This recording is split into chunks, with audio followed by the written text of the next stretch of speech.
So for your state, we have agricultural, which is plantain. We have yam in Oyo State. We have cassava. We have vegetables. There's ginger. There's turmeric. There's soybeans. There's groundnut, and there's maize in Oyo State.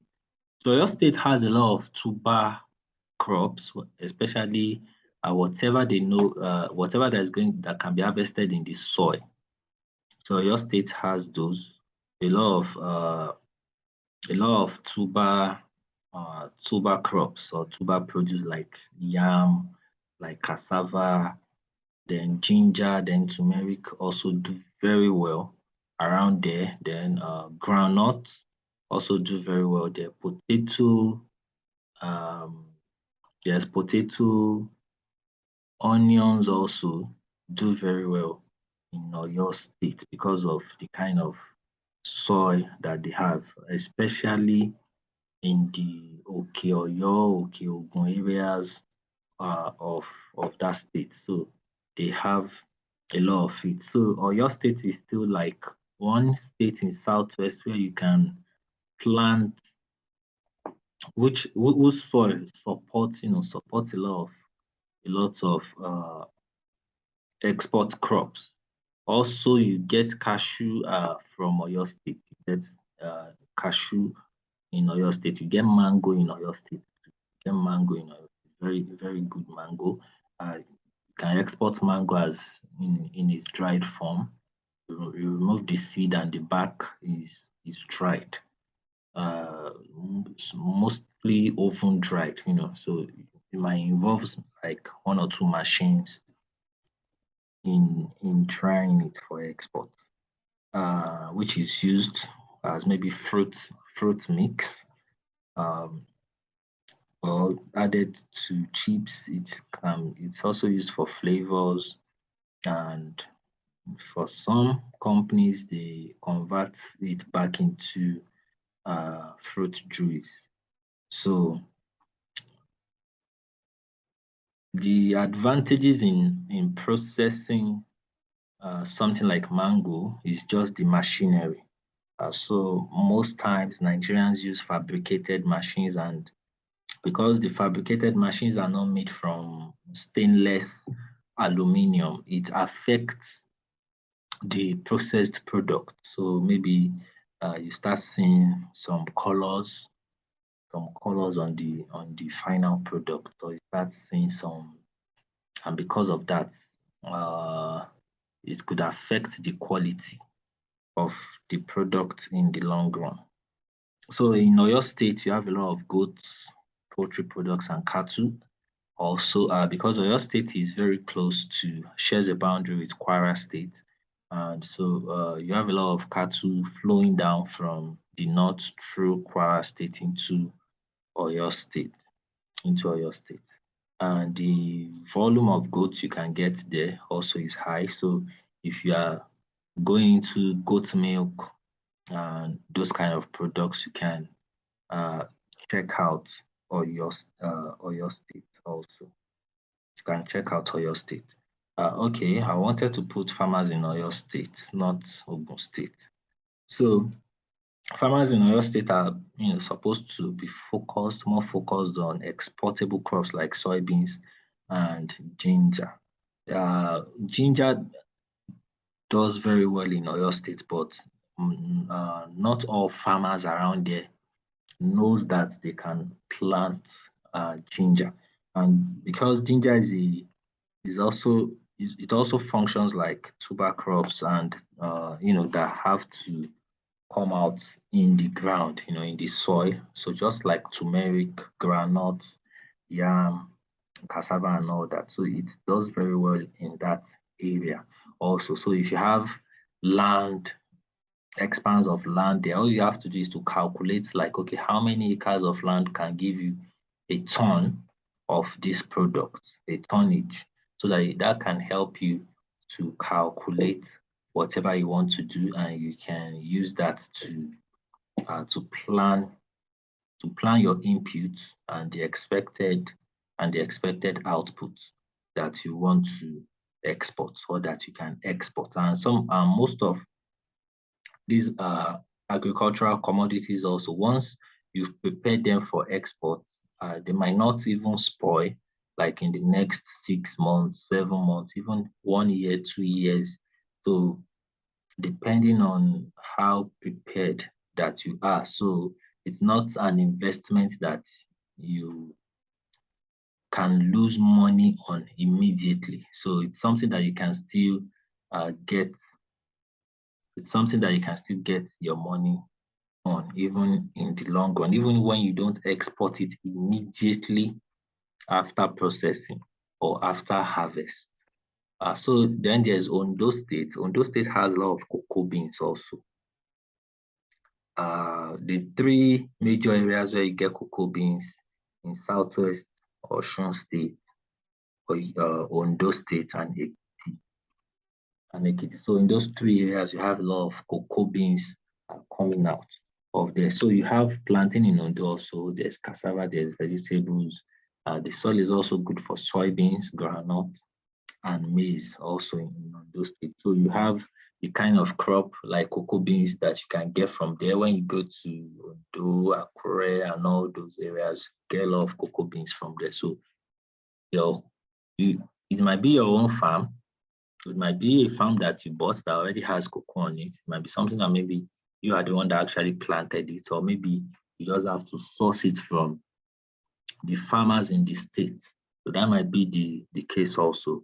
But whatever the case may be, just make sure that you get the right beans, because the beans also have like different sizes.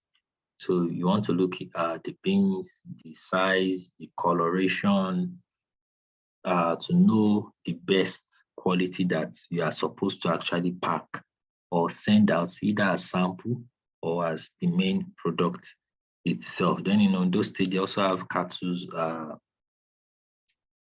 and goats, poultry are also there under the livestock and meat. Then farmers in Ondo need to focus more on processing cocoa beans into exportable products, like maybe powder, maybe chocolate, maybe candy, or whatever the case might be. So the most investors are just looking at the stress of importing heavy machinery into Nigeria because of import duty, which is not friendly in the country. So that has been like a major discouraging factor for a lot of people. So, but there are sometimes you can process your produce into semi-finished products. So you don't have the machinery to take it to the finished consumable or edible product, but even if it's semi-finished, so it's still very okay and acceptable to your audience also. Then in Ekiti has plantain, cocoa beans, vegetables, soybeans, groundnut, yam, rice, maize. Ekiti has a lot of rice. There's a good quality rice coming from Ekiti. Then there's also an area in Ekiti where they produce a lot of rice, like Igbemo, in that Igbemo area of Ekiti. So the farmers there just need, a very good processing or processing plants for all that, that all the farmers can just use for their rice. Then there's livestock and meat also in Ekiti that can be exported. So one thing, okay, yeah. So from all these states in Southwest and the agricultural products that you can get from there or that are prevalent in the area, and the livestock also. So what you can produce, like the products that you can get from all these that you can use to process, because let's say your own farm is not even big enough to produce something that you can process. You can still buy from other farms, merchants, or from the market. But looking at it, okay, so what products can you actually bring out of this? You can go into banana flour. You can go into plantain flour. So you can start producing something in that area. Yeah. So let's say you live in Osun State, you live in an area like Ilesha, Ijesha, some of these towns. There are lots of plantains there that you can just start doing your own processing. So it won't really cost much. And even when you start processing these products, you might have to sell. You might not even be able to, serve the local market or your local environment at first. So, but with time, you're able to do that and you're able to pursue international market also. Then, plantain banana peel as animal products. You can process that also. There's cocoa beans, which you can pack as it is, when you've dried it, when you've sorted it out to make sure that, okay, this is grade A, this is the best grade that anybody can get in the market. And you pack it in its raw form, like that, and you can process it into flour, you can process it into cocoa butter, or whatever you have the capacity to turn it into. Then there's rice flour can come out of it, So you can still pack your rice to make sure it doesn't have any stone and all that. You can export your rice flour to countries in Africa, in West Africa. The rice flour, that people use for tuwo and all that, prepare it like they are turning amala or turning eba, so you can start supplying it to Nigerians in the diaspora, Nigerians in other countries that are interested in that product. Bean flour also, you can do bean flour. You can process bean flour. You can process the beans and just remove the back, peel the back and dry it for export that way. I've seen a product like that and it's doing fine. And what the woman just do is she buys beans in the market, peels the back. She'll first soak it into water and all that, peels the back. After peeling the back, she, dries it back. She dries that beans again, that it's completely dried, then now pack it. So it's peeled, but you can still cook it. You can use it for whatever you need or that you want to do. Then dried vegetables also, you can go into dried vegetables. I think it's even a lot easier and cheaper. You can just go to your farm, go to the market, get the vegetables, get them sorted, make sure they are washed clean. If it's something that has to be washed, clean them up, dry them using maybe your oven or industrial oven or sun-dried, make sure they are of standards. Could be leaves, it could be leafy vegetables, it could be something that has to go in the area of spices and all that. So you put them together and you create a product out of that. Spices itself is a huge market. It's a huge market that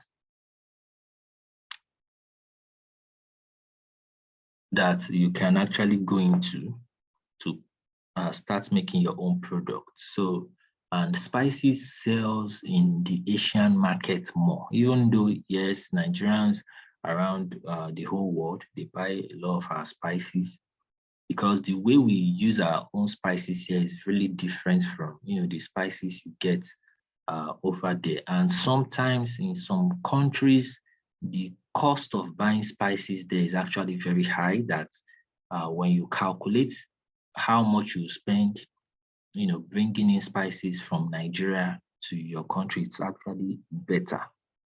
So it's actually cost effective. So for most Nigerians in the diaspora, like Nigerians in Malaysia, for instance, they can buy anything.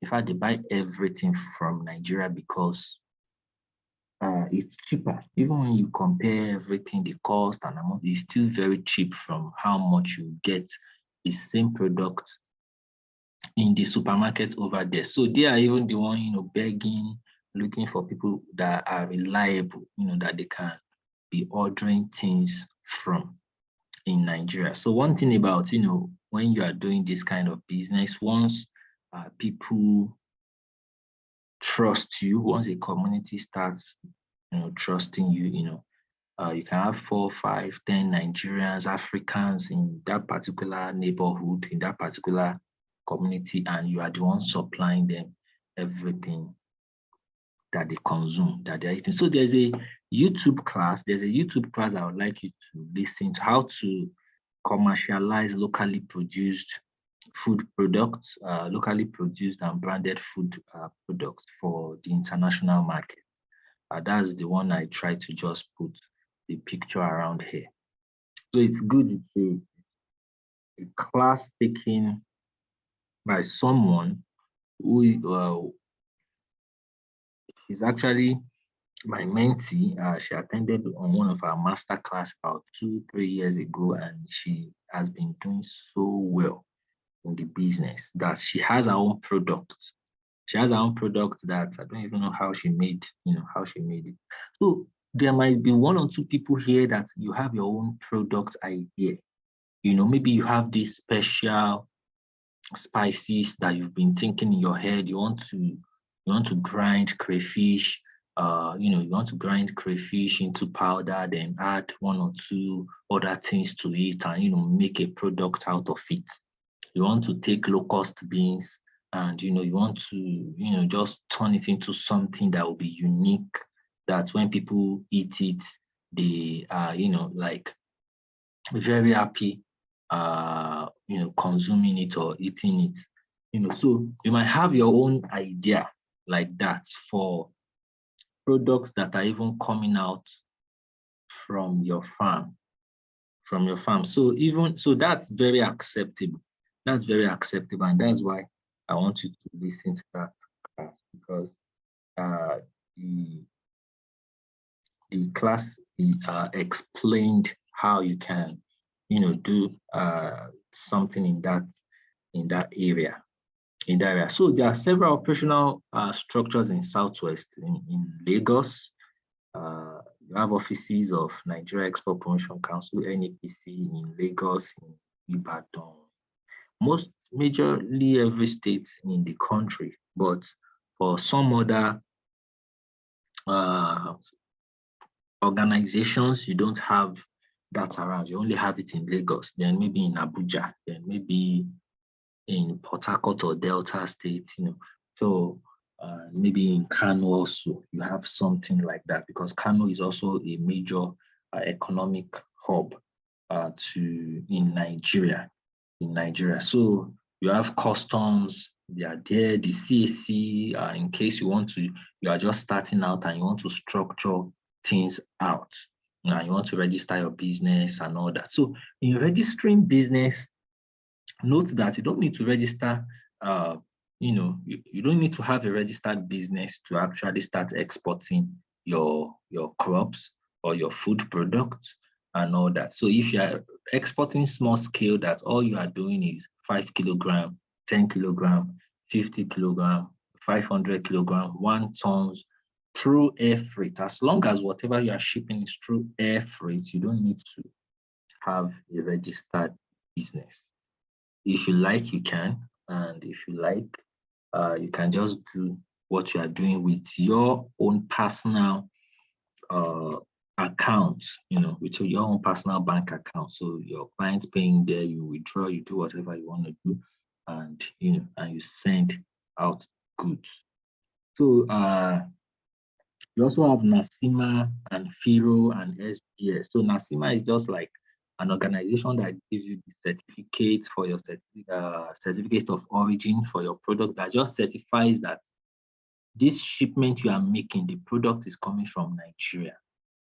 So that's what they do. Why FIRO and SGS are like quality testing organizations, so they are like institutions that are set up to. So now, if let's say I'm in Australia and you want to send me a product from Nigeria.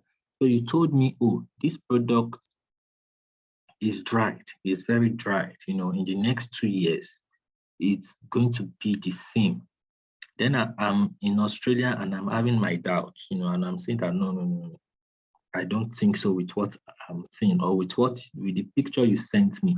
So here in Nigeria, you can take that product to organizations like FIRO, like SGS, and they will test the product and they will give you a test certificate. They will give you a certificate to show that, oh, this product is very dried and maybe in the next 2 years it can't spoil and all that. So quality tests actually comes out in different ways depending on what you want. So you can take soybeans, for instance, and that soybeans, they will test it. They will tell you like the amount, the quantity of oil you can get there, the chemical composition of the soybeans, the impurities that are there. So that will help you to just take that result, because the result is coming from a third party, organization now. So you just forward that result to your clients, to the buyer who wants to buy from you, and that settles that area, for both of you. Then there's NACO, there's SACO in Lagos. Yes, in Lagos, when you go to the airport, there is SACO office and there's NACO office, and I am thinking that there should be in Abuja also. I don't know if they're in Kano, but I'm pretty sure they should be in Abuja. So the NACO and SACO, what they do is to help you with your logistics. So if you have, if you ask, like the plantain and yam, I said we shipped out this morning. It's going to NACO. Yes, it's going to NACO. So that NACO, when it gets there, the agents, they will take it up, they will weigh it, they will repack it, and all that, and they load it on the air cargo plane, and the cargo plane takes it to the country where it's going to. But let's say it's a product like frozen snail, like smoked catfish. Yes, like smoked catfish. I'll have to take them to SACO. So there are some products that are taken in NACO, but SACO doesn't take them. There are some products that NACO doesn't take, but SACO takes them. Depending, because they usually have their own flights that they use. So SACO uses more of Turkish airline. NACO uses another airline that that they use mostly. So all these airlines too, they have products they take, they have products they don't take. But how you know or how you come about most of these knowledge is, when you start the business, when you are going there often, you ask questions. So you can take a product there now and they say, oh, we don't take this, but take it to NACO or take it to SACO. So you take it there, they process it, and you send it to where it's going to within a day or two. Like the plantain and yam we sent today, now it should get to where it's going to maybe tomorrow. Maybe it's going to be express. So like tomorrow, could get there by Monday. So so what we do is, most times what we do is we buy on Sunday, or we go to farms and all that on Sunday. So our driver loads on Monday morning, gets it to the airport. The agent makes sure it's on a flight latest Tuesday morning, and it gets to the country it's going to on same that Tuesday. So so that will also, because of the number of days involved, so you might now want to look at, okay, so like pepper. So several times we've sent pepper that, okay, by maybe the third day or the fourth day, the pepper has started to rot. The pepper has started to rust. So in that way, you need to search for a particular species that that a week, 2 weeks, it's very fine, it's very okay. So there was even a time when in my kitchen I had different set of pepper, different kind of pepper. There are different species of pepper. There are some pepper, when you see them, people will say, this is the Yoruba pepper. These people will say, this is Hausa pepper. There are some pepper you collect from greenhouses, and all. So There was a time I had different set that I was on. There was this one pepper that lasted almost a month. On, when I was doing those kind of research, I was there for almost a month. The only thing it was just happening to it that it keeps drying by itself. It was just drying. It was just drying. It didn't rot at all. So that's the pepper that we still export till today when we are trying to search for pepper that we want to send. So you have all these operational partners, organizations, because they are your partners. They are the one that will make what you want to do easy for you in whichever state that you are. So let's say you are not in Lagos, you are not in Abuja, you are not in where most of these companies are. There are logistics companies that deal with all these operational structures in your state. So all you just have to do is to find them and let them know where you are shipping to, let them know where you are sending items to. So they are going to bill you, and once you pay, they are going to freight it down to Lagos for shipment, or they are going to use, they will already know when a cargo plane or so cargo plane is coming to their own international airport in your state. So they'll just take it down. And if you have access to such knowledge also, so you can just use that to determine how to process your business. So what do you do with this knowledge? So first thing is to design a framework of crop that you want to focus on. Like, is it vegetables? Is it spices? Is it soybeans? Is it what do you want to look into? Is it livestock or meat or fish? That kind of thing. So you first need to design your own crop that you want to focus on as a farmer. Maybe you already have like 50 acres of land, you have 100 acres, you have, maybe it's just your backyard also, just maybe half a plot of land, maybe, just your backyard that is just like few feet and all that. So like, there are some spices, like, is it like mint leaves that you can plant, bitter leaf that you can plant, and you can process and all that into something edible that you already know. There are some tribes in Nigeria that they like some kind of leaves, and those kind of leaves, even when you go to the market, they are scarce. I mean, even when you go to the market in Nigeria, here, they are scarce. So why not go into the production of those kind of leaves, process, pack them, as a product, and then get Nigerians in diaspora to buy them from you, and they will pay good price. Because when you see an Igbo man, for instance, in the UK or in Canada or in the US, they want to eat eba, good eba. Or haven't you wondered how people over there used to eat yellow eba? They will get good yellow eba. In fact, their yellow eba over there is even better than the one we are consuming here. So they get all these products over there. So then make sure the crop or livestock that you want to work on, make sure it has a high export value. It's going to sell very well. The price is good.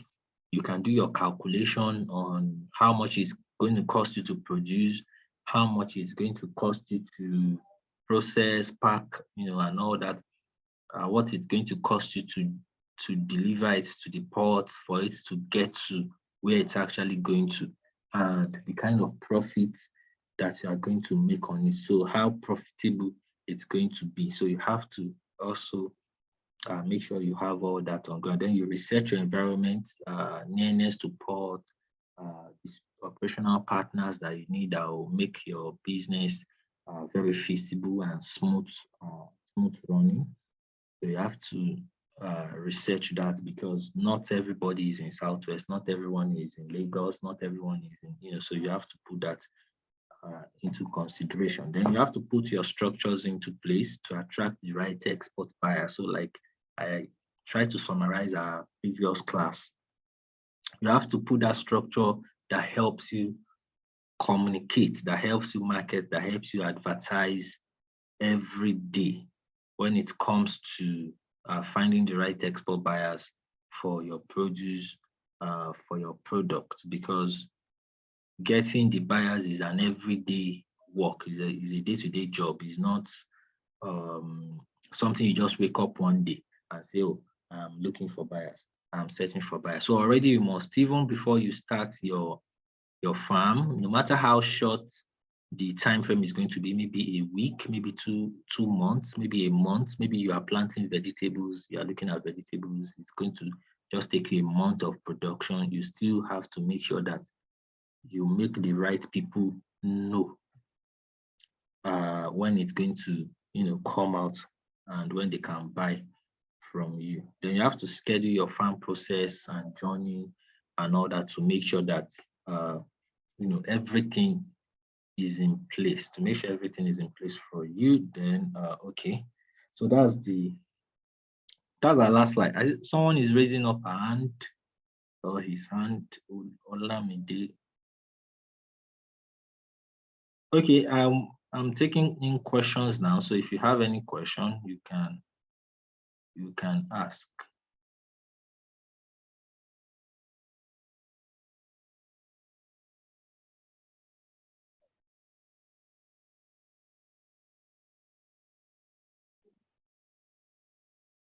Any question?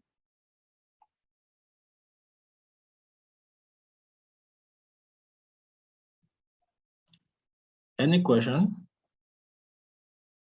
Let's use the few minutes more that we have before the end of the class to ask questions, to take questions.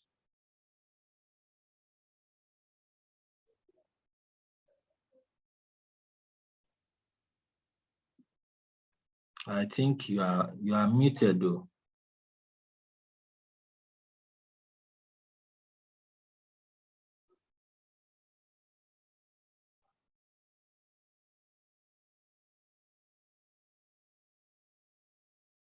Can we all hear me?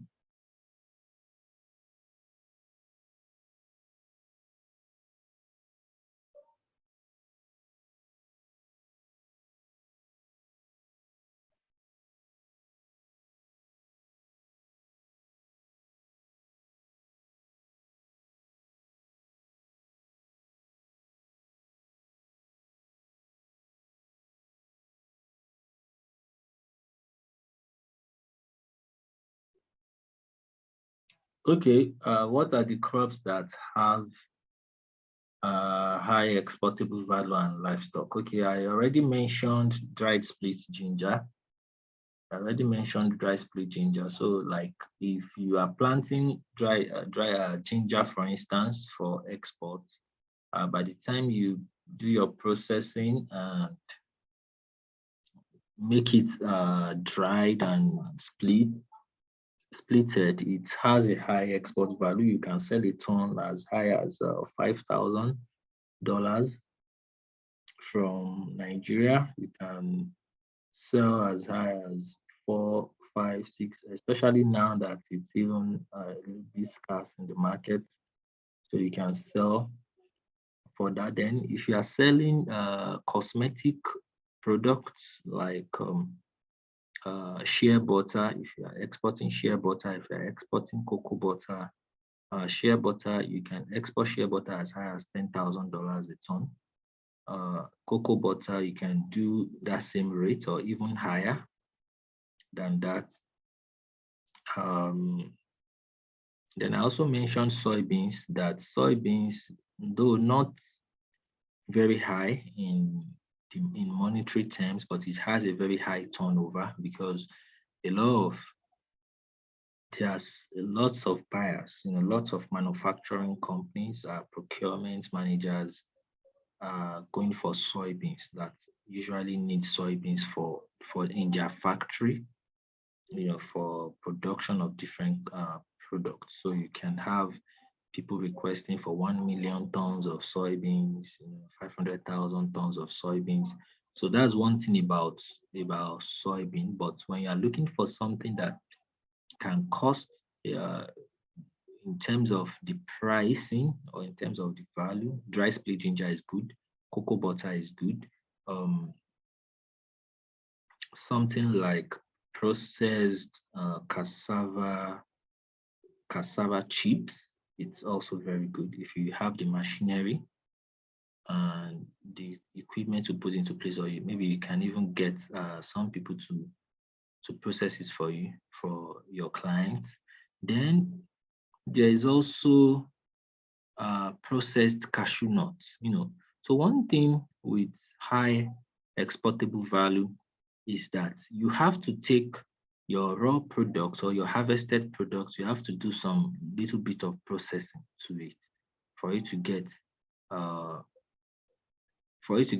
export grade and very good value. So like that raw cashew nuts that we usually trade here, that we usually sell, if you can process it uh, into what we call PCN standard, processed cashew nut standard is also high export grade. But the simple short-term exportable products that you can go into with good value for ginger and for even turmeric, then soybeans is also there. So these are just like months, like 2-3 months, 6 months, you are already.